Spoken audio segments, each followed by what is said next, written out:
next Wills World Cup, and now it's time for us to consider India's opponents, Pakistan. They're the defending champions, of course, and they're also probably the most difficult side left in the competition to predict, Angus Fraser. They can sometimes be brilliant and sometimes not so brilliant.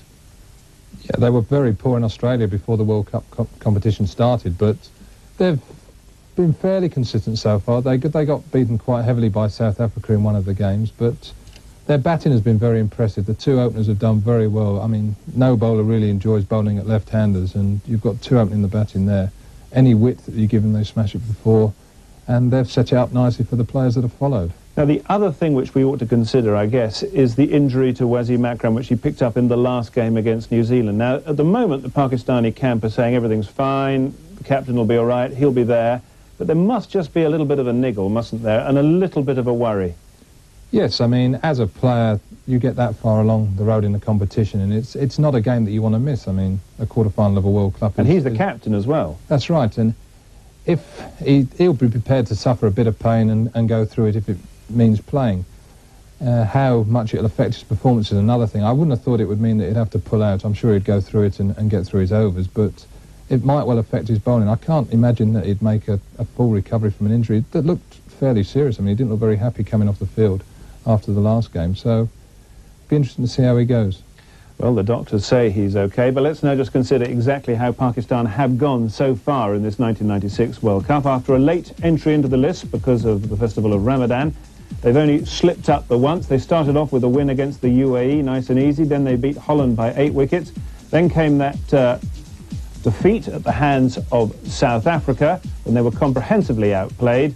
And then it was a game against England, which they won, and a nice easy stroll against New Zealand. Well, let's join Paul Allott once again as he now assesses their strengths.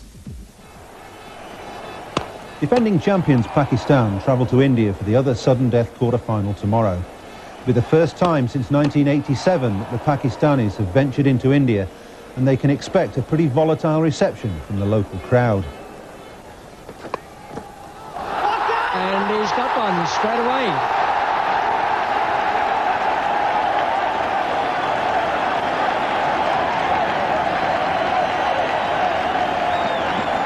Under captain Wasim Akram, there is a rejuvenated spirit and more consistent attitude in this Pakistan side, epitomised by their left-handed openers Amir Sohail and Saeed Anwar. 3 partnerships of over 50 against New Zealand, South Africa and England have laid solid foundations for the innings, and both have scored consistently through the tournament. That's beautifully timed through mid-wicket from Sohail, and that's gone all the way. It's wide, and that's gone through the covers. That's a magnificent shot for 4.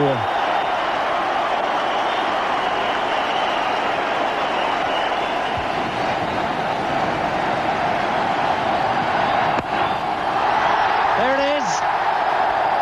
100 for Amir Sohail.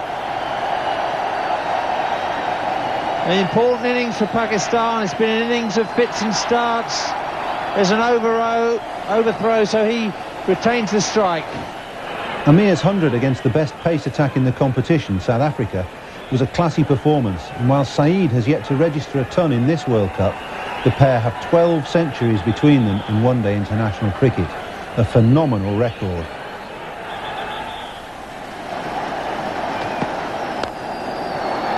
That's through mid-off for 4. Beautiful timing.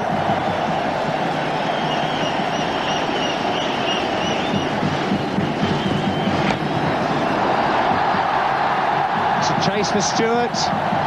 He won't get there. The Pakistan openers using these angles to perfection.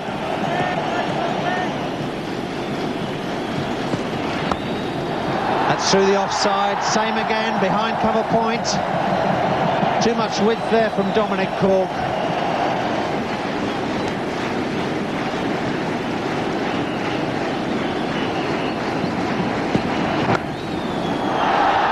Be 4 more.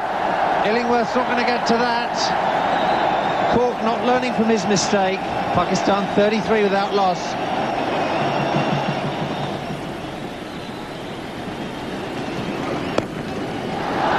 Just over the top of outstretched fingers at mid-wicket, but that's 4 runs.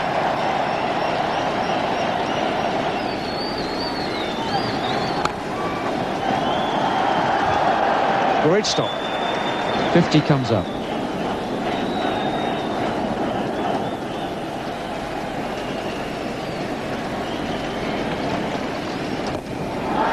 Well, he doesn't need one.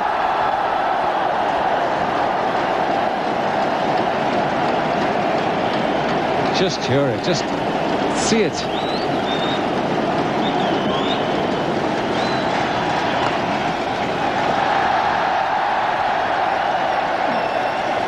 That sidearm was 50 and a well-deserved applause that he's receiving and acknowledging. The solidity of the openers has allowed Pakistan's flamboyant middle order of Ijaz, Salim Malik and Inzamam ul Haq to flourish.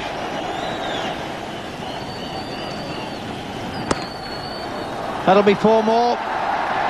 Just beating the man at backward cover point.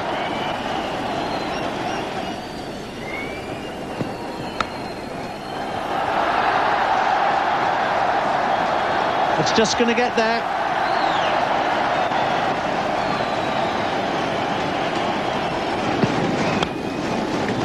Well placed, nicely timed. Looks like 4, and is 4. 50 for Ijaz.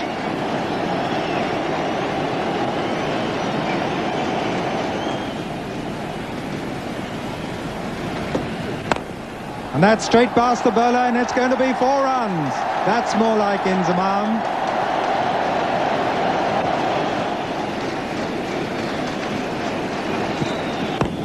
Oh.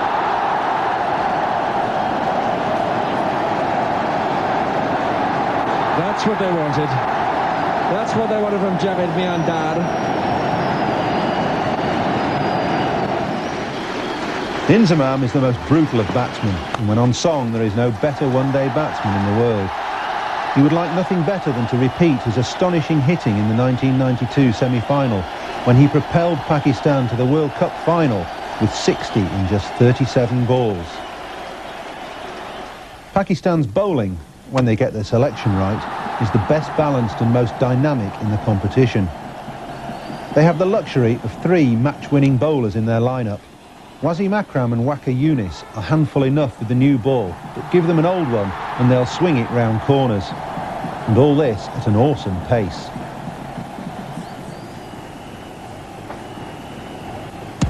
Out, inside edge, I think, and then destroys the stumps.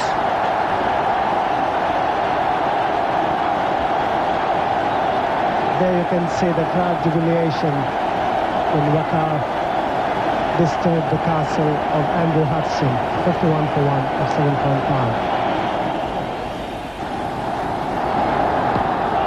That's a big shot. He's out LBW. That was the in-swinger. Well bowled. Well, that was what really Pakistan needed. They got the first wicket. Here is Waqar pitching right up, and the ball hitting on the boot of Macmillan, and Katie Francis had no doubt in his mind. Tim Delader on strike. Off the edge. Taken by Rashid Latif. Waqar Younis on fire here. Holland at 29 for 3 now. Good diving catch by Latif. And this is a heartening sight for all Pakistan supporters. Waqar Younis back on form. For variety, Pakistan rely on the wiles of Mushtaq Ahmed's leg spin and googlies. And whilst he can prove expensive, he has the knack of taking wickets just when his captain needs them most. His spell of 3 for 13 against England ripped the heart out of the middle order and proved just how difficult he is to read. And he's gone. Caught and bowled by Mushtaq. Straight back to the bowler. Well, Jack Russell never looked at home against the leg spinner, and he's picked up his wicket. A very soft dismissal, just gently lobbing the ball back to the bowler. Again, he hasn't picked the turn, looking to play it on the offside, only getting it as far as Mushtaq Ahmed. England 5 down now for 204.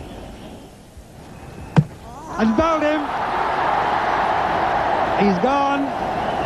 Dermot Reeve, bowled by Mushtaq, and England have lost another wicket. Reeve completely deceived by Mushtaq.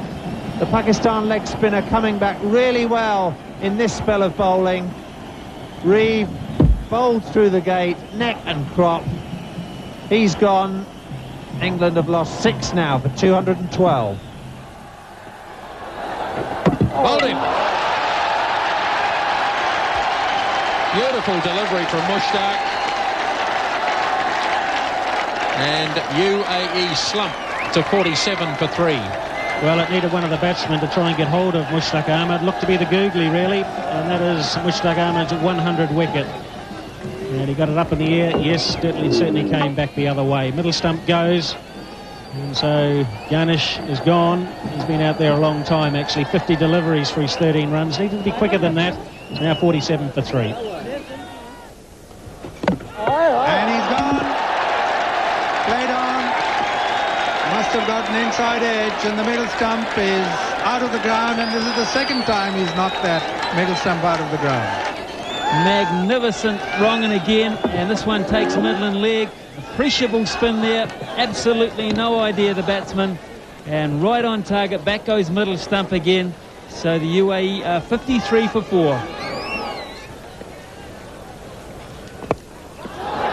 It's up in the air, he could be out, caught, and he's gone. Mushtaq gets another wicket, and UAE are 54 for 5, half the side gone, and the crowd to their feet.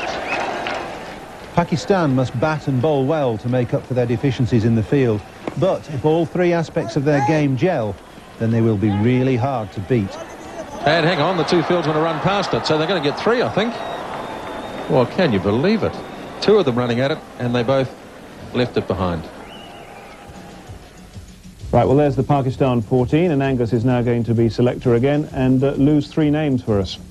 I think this is the most difficult side to pick, 1 because they've got the most options, and 2 because of the injury to Mr. Akram here. So he's got a big question mark against his name, because you wonder whether he'll get through his overs or not. Because of that, they haven't played Mr. Raj